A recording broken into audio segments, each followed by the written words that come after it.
So, Chainsaw Man Season 1 is over, and there's a lot of talk online. Is it mid? Is it meh? Did it live up to the hype? There was a lot of hype going into the series, building it up to where I don't think anything, it's almost like Doctor Strange and Multiverse of Madness. It can't live up to. There was so much going on. Now, did it? I'm here to tell you, we'll see. Stay to the end there. Before we get into this is chock full of spoilers for Season 1, so if you haven't watched it, maybe we'll see you next time. Maybe. Or you just don't care. I don't know. I do want to let you know this is an M-rated series. There's a lot of stuff that is not for the faint of heart or the faint of stomach. Specifically one scene, episode 7. Oh my God. I'm sorry if you've seen it. Just we're in a support group together, okay? It's not good, it's not okay, and we'll be fine. Hopefully nothing else like that happens ever again. I don't think I could handle it. Season 1 opens up with a cold open for Denji going down a dark alley of sorts. A lot of breathing, tense music, gets to the door, wakes up. We get to learn about Denji, we get to learn about the world, we learn about the catalysts for the story very early on called devils. Basically anything can be a devil, and even Lady Makima points out that even coffee could be a devil. Wouldn't have that much power unless it was like a hot coffee from McDonald's or something. That would be an extremely powerful devil. However, devils derive their power from the fear that they garner. So something like coffee, not that powerful, like a tomato or a sea cucumber. Nobody's gonna really care, but something like a gun perhaps could be extremely dangerous and extremely powerful. So devils gain their power from the fear that is based within that object or something that they gain. We go through it. Denji goes through some shit. He basically gets eviscerated, betrayed by some old dude that he has worked his whole life to try to pay off. He dies, he comes back, he gets his poached heart, which is his little pet chainsaw dog or something. More on that later, because something's going on with that dog that doesn't really meet the eye. He's super cute. He gives a lot more power than he should, especially for what he is. We meet the supporting cast. We've got Denji, we also meet Aki, and then we meet my best girl, Power. I've been waiting for a girl like you. Going on a couple of missions through a couple of the episodes, we get a feel for the dynamic of the group. Denji, crazy, psycho, horny, and he's the main character. And I've said it multiple times, but this is my type of main character. It's not altruistic. He doesn't have any type of like, I want to save the world. He just wants to touch boobs and get laid. Can't blame the guy. Like, seriously, he sold his left nut, for God's sake. Do you really blame him for trying to get that? We also have Power, which is crazy, hot, and I've been told she smells, probably because she doesn't like baths. Then we have Aki Hayakawa, the Sasuke type of the group, the brooding, sad backstory, family got murdered, blah, blah, blah, blah. Haven't seen it before. Yes, you have. And by the halfway point of this season, we have gotten backstories for Denji, Power, and Aki. All of them having somewhat, I don't want to say tragic, but none of them have really had a good life. After a couple more missions, we finally get the plot, what is going on here for Season 1. There's something called the Gun Devil out there that is destroying everyone, which is extremely powerful, super dangerous. That's actually the one that took out Aki's family, and that's the whole reason why Aki is in this whole public service group trying to kill the Gun Devil and avenge his family. An Uchiha type of story. While we do get introduced to the Gun Devil, we get some information that people want Denji's heart. And remember what I was saying about, like, something seems a little off about Pochta? What's going on there? Because it was just a dog, but a lot of people want Denji's heart. Even after they fight the Eternity Devil. The Eternity Devil wants Denji's heart. Everybody wants Denji dead for that specific reason, because of the heart. We get introduced to our main villain antagonist of the season, which is Katana Man. And I'll go ahead and say it. I thought he was like a pseudo-Nazi type of dude because he had this nice jacket, had that hair, and looked a little scary, a la Red Skull from Marvel. Okay, well, this isn't really comics. This is anime, but you know what I mean, okay? He looks Nazi-ish. Is that a thing? After some people die, specifically Himino, she cool, but she was the reason why I was a little traumatized after episode 7 there. So it's like hard feelings, like, oh, I hate that you died, but also, come on, girl, you could've. Yeah. Katana Man and Heavy Girl take out Himino, mortally wound Aki, and then basically cut Denji in half. That one girl that I really don't like, Kobini, shows up, is actually some type of John Wick badass, and was doing all the flipsies and shootings and the knives and whatnot, which is really cool. Also, wanted to mention what the fuck is going on with Makima. She seemed mysterious. I get it. Like, you know, she was always something in the shadows. However, she's just crushing people? Like that? What?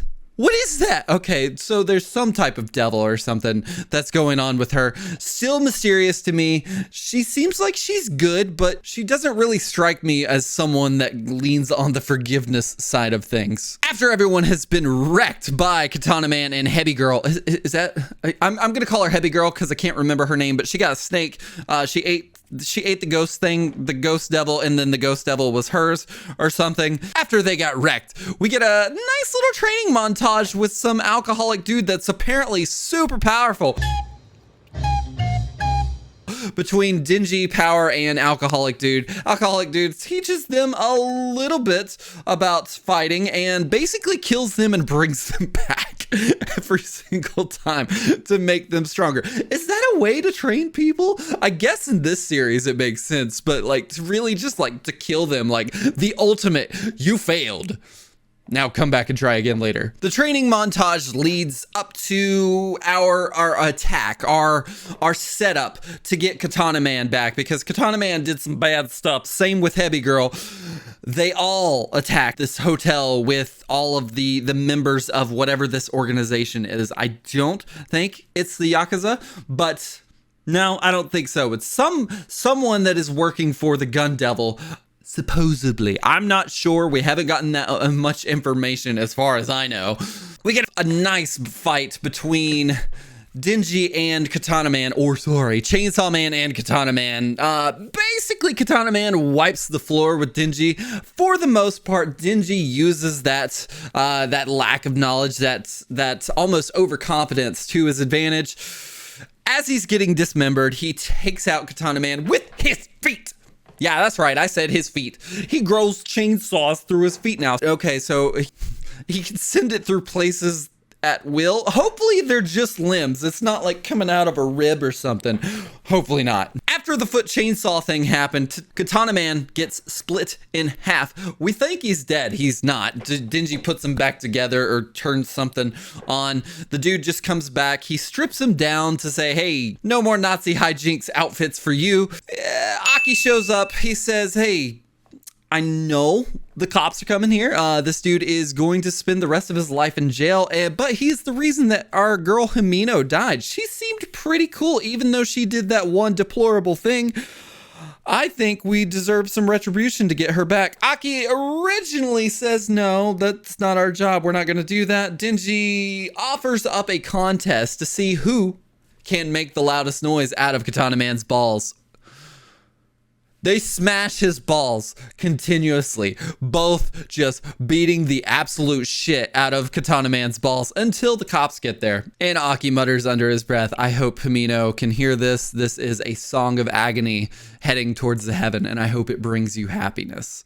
I thought that was really sweet. Aki's starting to grow on me just a little bit. I mean, he's still that Uchiha, like, you know, type, but he's got a heart under there. It's just not a heart for most devils and fiends, which is understandable. You know, they're the ones that took his family, but he seems like he's got a fun side. You just gotta take some time to really get to know him, or at least for me to get to know him. After all of that, we get information that we've got enough Gun Devil flesh pieces that are starting to lead us to Gun Devil. We finally have our next destination. It ends, it goes back to that cold open of Denji going through the dark alley. It turns out that Pochita is behind that door saying, Denji, hey, I'm here. However, you can't open this door. It cuts off again. Denji realizes this is a reoccurring dream. And then we cut to some mysterious female new character figure or something. Seems like she's going to have a role to play in the next season. This was only 12 episodes. I feel like if we would have gotten more, this could have dragged on a little bit. So what did I think? Honestly, I loved it. I really did. I see a lot of stuff online that is mid. It couldn't live up to the hype. It's just meh. Is this what you guys wanted? Blah, blah, blah. There's even a petition to get a new director for the series. I've also seen that the director of the series mentioned that this is Denji's point of view. So that is why things are going so quickly. We want to see how it's going through Denji's eyes. All the other stuff is happening on the side. But as far as I'm concerned, the pacing was nice. Took the appropriate amount of time to get to know the characters, to get to know the world, to get to know the power system of this world, per se. Took about half the season to get to know what exactly is going on. Our main objective is to take the Gun Devil down and for Denji to have sex with Makima. Shouldn't have said that. I did see some other things online that the animation was meh. I think the animation did exactly what it needed to do. I can agree that the CG was a little sometimes, but I feel like the final battle made up for the shortcomings of the original reveal of Chainsawman, the reveal of the transformation, and the music. I'm not going to say too much about the music because I feel like it was appropriate for the time.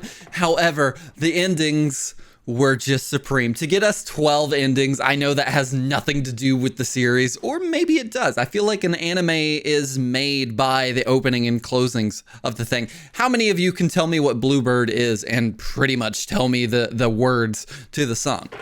Case in point, you know what I'm saying. So if I had to rate it, I'd give it a solid 8 out of 10. With only 12 episodes, it was enough to catch and hold my attention while giving me just enough information about what is going on and to keep going. I'm excited for the next season. I don't know if there's a confirmation of the next season, especially with the whole talk of a petition trying to get a new series with a new director. Nothing has been announced as of yet. I've got my fingers crossed because I want to see more of this world and I want to see more of horny Denji.